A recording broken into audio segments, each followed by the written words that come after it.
Yes, guys, welcome back to a new video.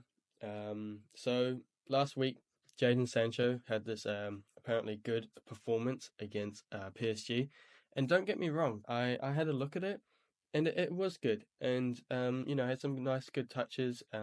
He didn't really do much wrong, but people were praising it as if it was like a all-time performance, as if it was like a world-class performance, and I'm here to tell you that it really wasn't, and you know, I'm not like some super football analytic who like spends hours watching football, but I know what a world class performance is compared to just like a good kind of performance. So, all these kind of news outlets were kind of praising it as like a world class performance, another big time performance from Jayden Sancho. Jayden Sancho, a performance to remember in the first leg. And it was because of this. I saw this, right? And it was most successful take-ons in UCL knockout stages. So it basically means like most dribbles completed. And Jayden Sancho got 13 here. Um, this stat is really misleading, especially to young footballers. You see, like you can do all the take-ons you want in the world. You can do all the 1v1s in the world. You can do all the dribbles in the world. But if you don't score goals, you don't win your team the game, then it just doesn't matter at all. You know what I'm saying? So it's actually funny because none of these Neymar, Sancho, Neymar, they didn't score a single goal in this game, in their respective games. But yet they're praised for taking on loads of players. I don't really see why that is like a good thing. Yes, it's good, like you're taking players on, dribbling, all that stuff, but it's not something to be. It's so overrated. The main thing for an attacker is to score goals, and that's what I've realized. Like a good performance is having nice touches, passing, dribbling, tackling, working hard for the team, doing some good crossing, but end of the day, the thing that's going to win the game is goals, right? So getting yourself into good goal scoring positions and being a goal threat is far more important than these take ons, all right? I want you to understand that because people are going to look at this and think, "Oh shit, yeah, I need to dribble more in my game because, you know, this is what people are looking at, successful take-ons, successful dribbles." To be honest, they're not really. Yeah, they look nice on an Instagram reel, but the main thing that people care about and want is goals as an attacker and even midfielder. They want goals. They want goals from you and end product. I had a look at Jadon Sancho's performance, and we'll have a look at it in a minute. I've clipped up a few clips, but none of his highlights didn't really have much goal threat at all. And I had a look at, I've seen Neymar versus Barcelona versus Juventus. He didn't really have much goal threat at all. He was just taking on players and just losing it into like a trouble of defenders. And sometimes defenders almost let you dribble past them just so, let's say it's like a 2v1. Sometimes a defender just lets you dribble past them, but they're not actually trying to tackle you. They're trying to guide you into like a corner. They're trying to like corner you, and then all their other teammates come and press you as well. So that's just how misleading this kind of stat is. And it's a bit strange because, a lot of the young footballers are going to see this and think like dribbling is what's going to get them signed and everything. But end of the day, goal threat is what's going to get you signed. End product, goals and assists. That's what matters most. And we got all these comments here like um I saw one. Look, yeah, Neymar, the greatest dribbler in UCL history. Like, I mean, in four of these games, he didn't score a single goal. Like, what's the point of all those dribbles if you don't score a goal? You get what I'm saying? Yes, I know goals aren't like what defines a good performance to a world class performance, but it plays a big role. It's why players get 9, 10 out of 10 ratings because they score a hat trick or two goals. Just because that's what wins them the game. That's what wins their team the game. If you win your team the game by scoring goals and getting assists and having good end product, that's what matters most. It doesn't matter how many dribbles you do or how many players you beat 1v1. It's not a circus game. This is football. And football means scoring goals because in the day, that's what goes on the scoreboard. These don't go on the scoreboard at all. So Let's have a look at Jayden Sancho's performance here. I've clipped up a few clips I found, and we're just going to go through them. Cool. So he dribbles past one there, not bad, but you get what I'm trying to say. Defenders almost kind of let you dribble past them. You see how Mendes is almost just kind of letting them dribble into kind of danger. A good pass would have been if he just played it through there, but no, he wants to do some more dribbles. You get what I'm saying? That would have been a good pass down the line there. But he decides to do more dribbles, and see how he's kind of like trapped as well. He does well to get out, to be fair. Thankfully, because his teammate read the situation, but he even put him in a difficult situation. But you get what I'm trying to say here. I'm not saying that he was trying to get the most dribbles or he knew about this record before the game, so he's just trying to get lots of take-ons. But sometimes players hog on to the ball too much, and the best pass is sometimes just simple pass. The best action you can do is just a simple pass. And that pass down the line would have been a brilliant pass by Sancho, but I don't know why he didn't play that. Being a ball hog is not a flex at all.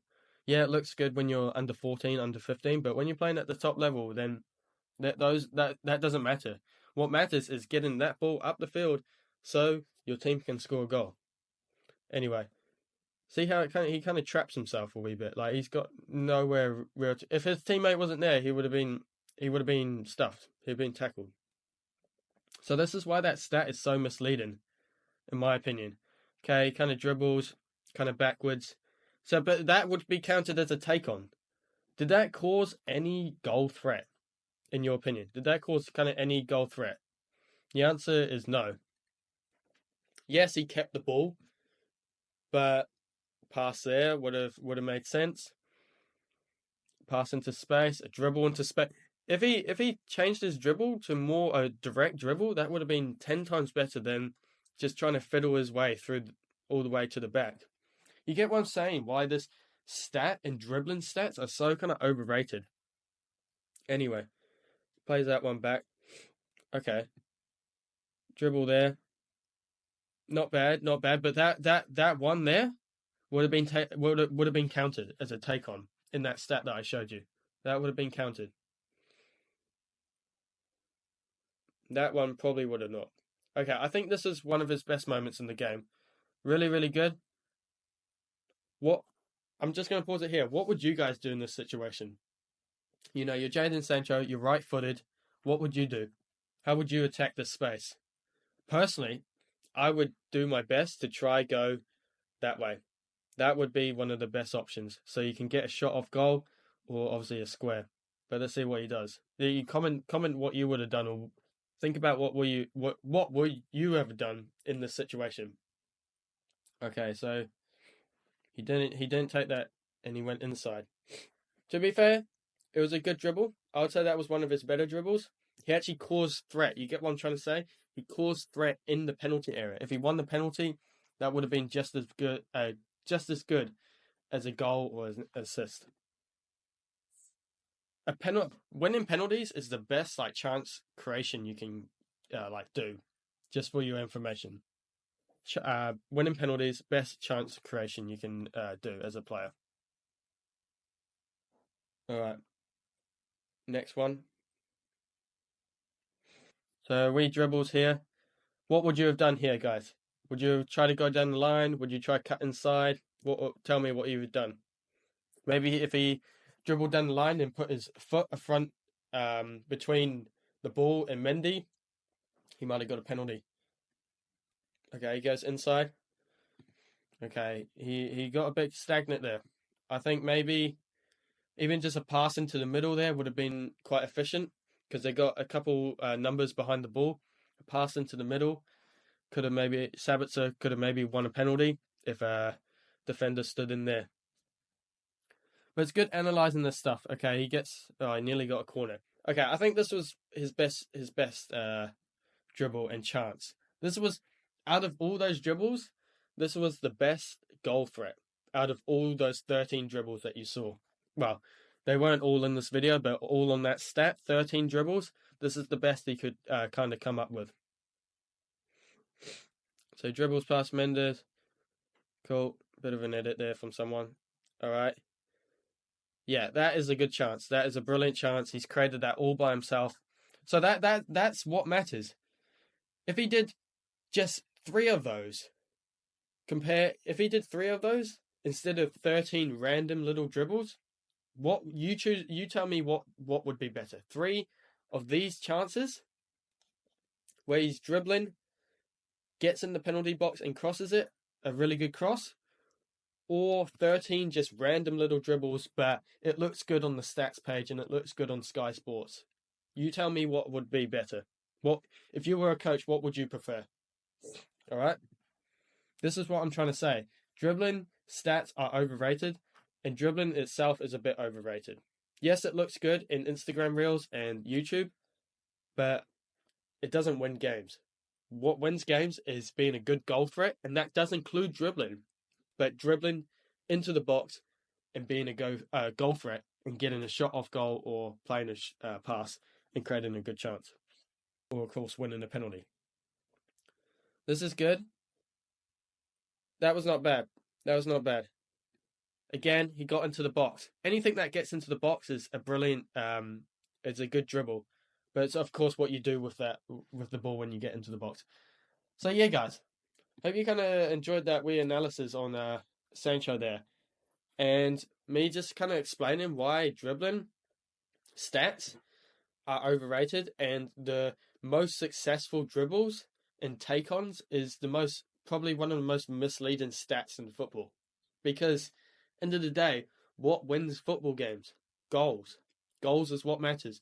And in those top 5 dribbles here, top 5 here, they didn't score a single goal in their respective games. But, of course, they don't show that. They just care about this most successful take-ons in UCL knockout stages. Yeah, it looks brilliant. Yeah, cool. 15 dribbles. Yeah, they might have been unlucky, but, like, Neymar's featured here 4 times, and he didn't score a single goal in one of these games. What does that tell you? All right? So, that was the video. Hope you enjoyed. Let me know if you'd like to see more of these. And, yeah. Dribbling stats are a bit overrated, so when you watch football, or you follow football, and you see a stat like this, type up the performance, and have a look at their goal threat. Were they actually threatening the goal? Were they threatening the penalty box? Or were they just spamming little dribbles all over the pitch, doing nothing, going backwards? That doesn't help you score goals. All right? Let me know what you think, and yeah, see you in the next one.